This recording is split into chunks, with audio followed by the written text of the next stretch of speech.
Okay, so these have worked pretty well. So that's those trimmed. You can see it's trimmed down. It's nice, really tight fit. I've marked up there where they're going to go. Show you one of the rears. I'll probably take these down. I'm just going to give them a wash over with some acetone. And you can see the line that they're going to be wanted to. So I think what I'm going to do initially is just mix up some paste, put it along the top and maybe a bit on the body as well. Drop the body down, bolt it down, leave it overnight and then come back, clean up any excess and then put some fiberglass mat in. Right, bit of a messy job, but they're stuck in place. Show you front one.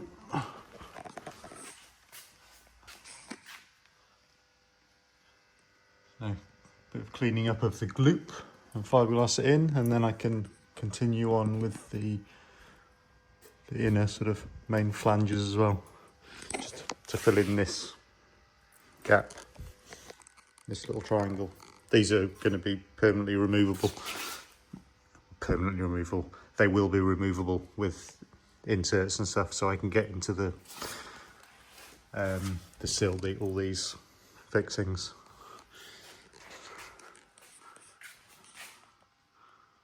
Yeah, quite happy with how that's turned out. I haven't seen anybody else offer up solutions, so hopefully this helps some others. Okay, wheel the chassis out the way so I can get them to do a bit more fiberglassing up in here. So that's all reinforced around the flanges, a couple of layers of mat. Let that go off, and then I just didn't want to have the body going up and down when it was a bit precariously bonded on. It should be a lot more robust. Malk from Bug Shack, my local VW breakers, has donated to the project. Strangely, this 70s Beetle mechanism seems to almost bolt straight in. It's probably a couple of mil. I'm not sure whether to shorten it or just oval the holes a little bit. They need a bit bigger anyway for the rubber seals and things as well. I'll double check. You can probably see better than me now. Double check that, and then I have to figure out whether I need to extend or what I have to do with that linkage, but I'll cover that when I do it properly. But yeah, it was just quite nice that something is almost made for the job. Yeah, so I'll let this go off for a little bit before I pull the car back in for the night. Okay, things don't always work out perfectly first time round. These two had shifted over a little bit, and as the front is really tight for clearance, and actually the eyebrow on the right hand side is slightly narrower and the body had shifted over to the left, so it just compounded and was quite severe. So I've cut them off and I've reglassed them in. I was also having a play with the Beetle wiper mechanism, so I've very slightly ovaled out this one. The motor isn't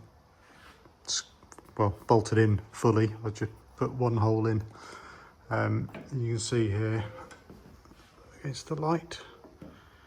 So I've cut the motor arm off. Well, no, the motor arm from the Beetle there, and then I've cut the end of the motor of the Tesla one.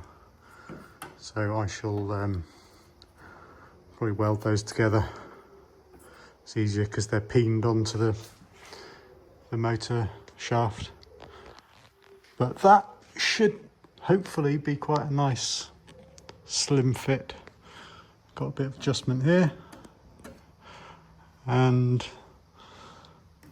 there's space left for the demist vents, which obviously is going to be tight, but I'm going to print them and then glass them in. But yeah, having this just lets me know where all my ducting can go. So obviously to begin with, the outlets are roughly in the middle, but they're going to have to come out towards the outside and then blow inboard. I think that should work well. The only unknown, I suppose, is the throw. But here, that's as far over onto the passenger side to get the maximum sweep over, which is why when I'm welding that on, I'll weld it slightly further along the arm on the motor, get as much throw as possible.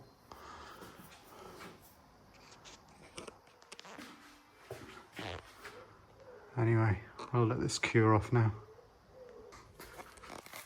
Okay, so now I've got to finish off the internal flanges. So I marked up where the sort of the main side beam goes, and I've been cutting out a template so that if you go up there, I'm not sure, I might actually use it as a core material.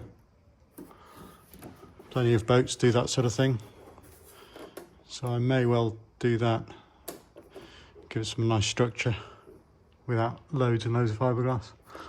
And yeah, and it fits nicely on the other side there as well.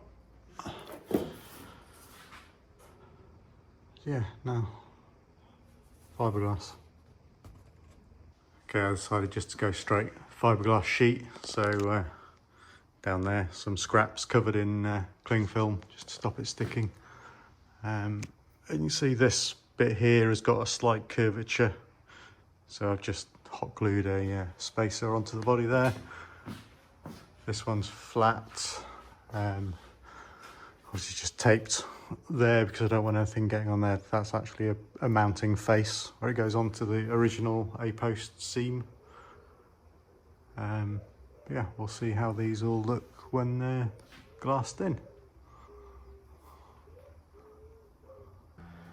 Okay, so the car's down again. I was expecting it to be a bit trickier to get it down without catching and lining up everywhere, but with this one being loose, it's quite easy. So obviously I'll have to come up with some fixings for that bit.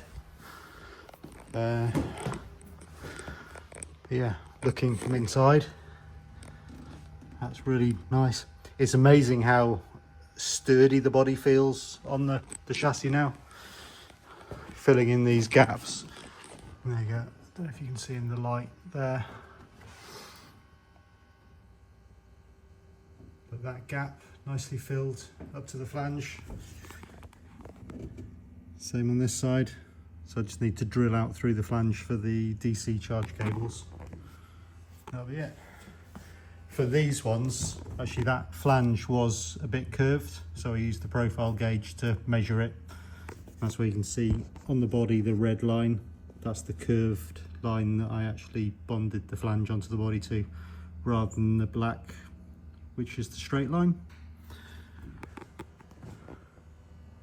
It's really, well, obviously more bits and pieces to do, but that was the trickier bit, I think. See, back here, I'll have to do something similar to fill in that gap and obviously the bottom of the floor. But I'll get some structure in first. And then some stability for the front, for the bonnet latch. I'm kind of going round to potentially doing a conventionally hinged bonnet. Mainly because that the bonnet catch would be here and it would be quite a low point, whereas I can probably get some quite low profile hinges to sit in here, and then the majority of this will be flat. I'm also having second thoughts about this. I think that I might get them to come out of each side because the wiper is going to be in the way in the middle anyway, so I may as well just keep it lower. This bit, yeah, that moulding can be got rid of. So that will create a nice sort of simple path through. But yeah, I mean, I'm really shoving that and the body's not budging at all. So once I've got some fixings in there and sealing, bonding, I think that'll do a nice job. The wiper mechanism working. I've had to offset the motor to clear the sort of the steering column support bar. So it's a bit further down. Probably lost a little bit of throw in the process, but if it's an issue, I'll shorten the spindle arms. So a bit more close up, you can see there.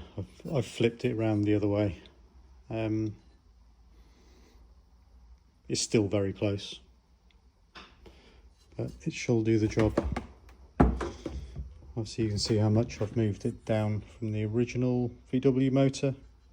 So about an inch. Yeah, I'll just weld up that other bit and give the whole thing a bit of a clean up. And that'll be done. There's the wiper assembly in place. I can get a finger in between the motor body and the bar, so be a nice amount of clearance to get the connector on. So yeah, once I've checked it and the sweep is all good, I'll strip it down and rebuild it, paint it, all the rest. Okay, just a little job in the background. As you can see, the curvature of the front grille doesn't match the body, and as this is handmade and stainless, that's not going to budge. So yeah, so I think I'm going to slice and try and reshape the front. It's about 1/2 inch top and bottom in the middle, so I'll do a cut, see how much I can deform it, and then maybe some multiple cuts will be required.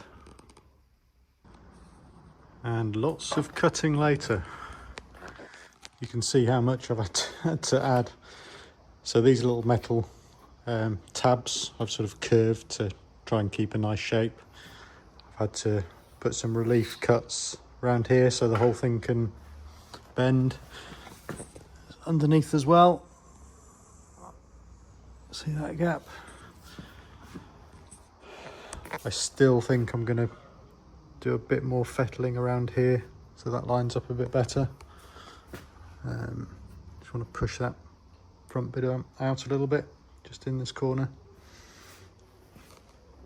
Yeah, or at least hold it out, because I've got there are only two.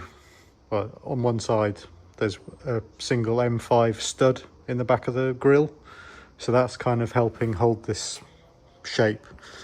Obviously I'm going to be removing the grille before I put some glass in now. Time to get very messy, I think.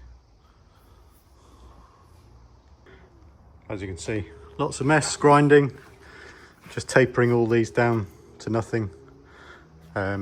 You see I've used some of these little hand clamps and I've reversed the feet to sort of push it out a little bit so it takes the new form.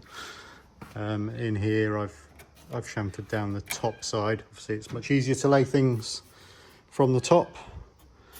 And obviously I'll do both sides when the first lot is done. Obviously I'll need to come back and redo where the clamps are. There you go, it's new face, kind of. I'm sure there'll be lots of other body work to do.